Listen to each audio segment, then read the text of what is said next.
Good evening. You have joined us on day 28 of the International Great Black Read Aloud Day. We are so happy that you have been with us this month, especially if you've been with us all month. We are glad that you've joined. If you've joined in on any day this month, we are thrilled that you have participated with us in the International Great Black Read Aloud Day. Today is day 28, and it is Travel Lit Day. And so we're going to start with a quote, and then we'll go from there. This quote is from an article that talks about with Paul Coates, who is the owner of Black Classic Press in Maryland. And the quote is very suitable, I believe, for this day. And it says, Coates grew up fascinated with books. Let me go back because I want to make sure. The article is by Brandon Ingram and Courtney Mims.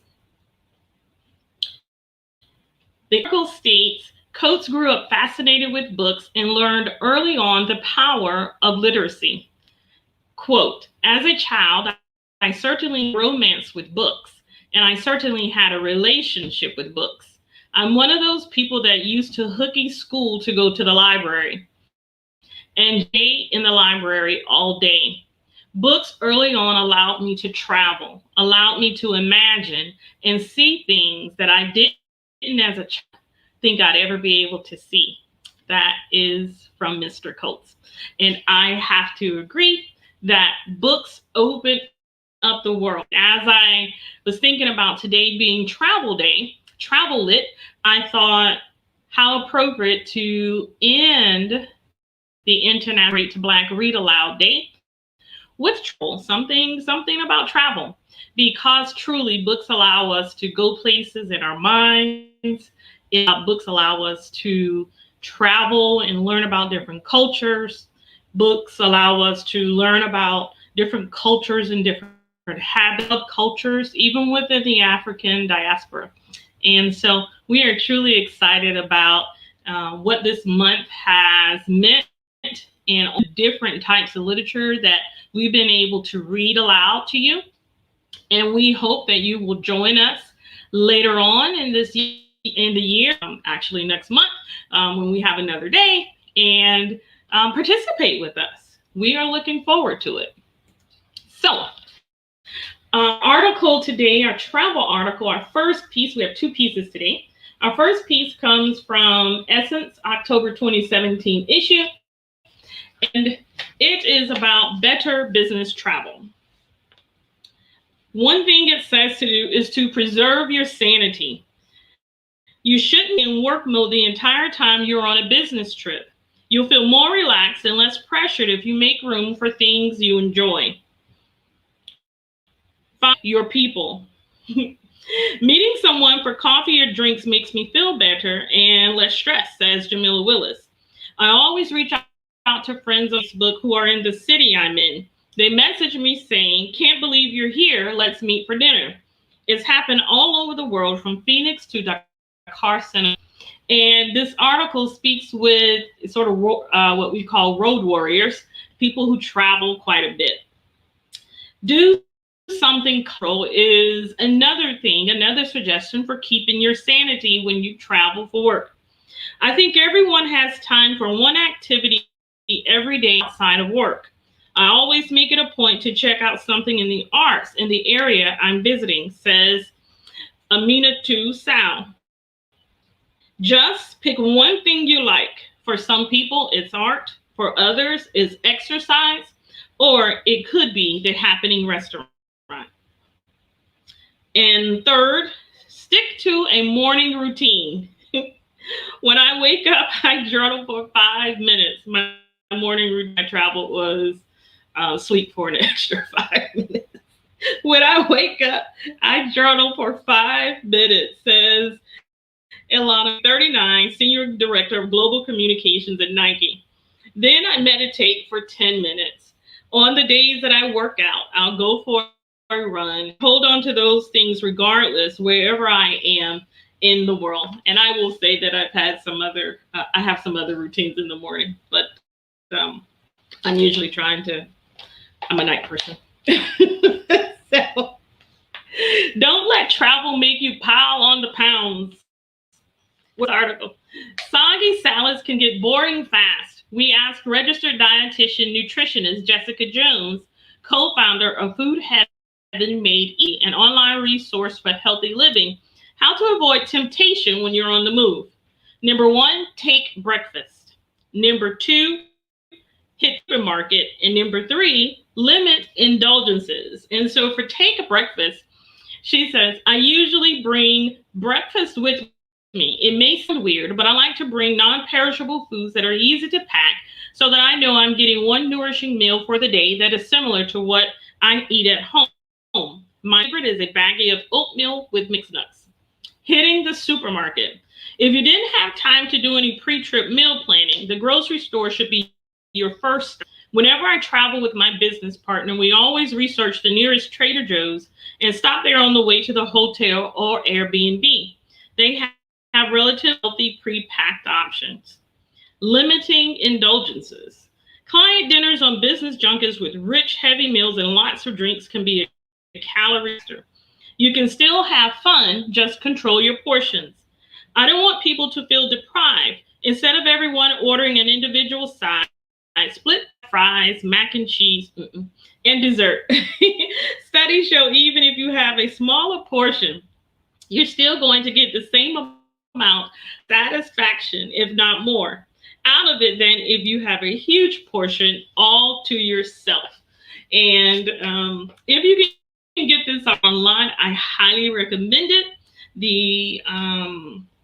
It is in the October 2017 issue of Essence with Miss Candy Burris on the cover. Okay. Our part two is a read that is a travel-based novel. And it is by Laro Claitty. I happen to know her very well. And it's called Following My Ex, an East Coast, West Coast series short story. I'm going to read just from the introduction. Excuse me. The breakup was bad. I mean, the kind of I can't help but the mere passing thought of his name, much less an entirely intentionally cultivated thought bad. Yep, that kind of bad. There was no solace from the breakup. None. My ex had fully left his stamp on my Washington State located heart. From sharing Pike Place donuts to taking the ferry for day trips across cool waters of the Pacific. He had toured the village of my life and inexplicably had the nerve to find it lacking in amenities. Like a spa, got to have a cold plunge pool, yet had everything else under the sun, and that in the highest of qualities, but greedy consumers still gave it 3.5 stars. You know the reviews. While it has everything one could want in a spa, it lacks a cold plunge pool. Really? That's what he said. I was the kind of wanted because I was everything a man could want, but I wasn't. We met at one of those odd intersections in Seattle with a coffee shop on each of the corners. I was looking for a shorter line, they were all long, and had decided to take my not so coffee shop loyal self and go wait with the folks at CS. That caused a problem for me though. Their hot chocolate with that stick of chocolate on top would derail my very loosely developed weight loss campaign. You know, I was sort of kind of trying to lose a pound or two when maybe I needed to lose 20. Well, I hopped myself in line behind a perky Latina beauty yapped her phone early in the morning, doing my mental jumps between hot tea and hot chocolate. While I was busy trying to convince myself of the health benefits of tea versus the antioxidant hip-building benefits of chocolate, someone walked up behind me, tapped me on the shoulder, and said, "Excuse me, ma'am, is the end of the line?" "Yes, it is," I said without turning around. I'm not really a morning person and did not want to convince the man with the sexy drawl to start a conversation that I knew I wasn't mentally prepared to navigate. The only reason I was up so early that morning was because I had a flight later that day and finished something for a client before leaving for a much needed vacation.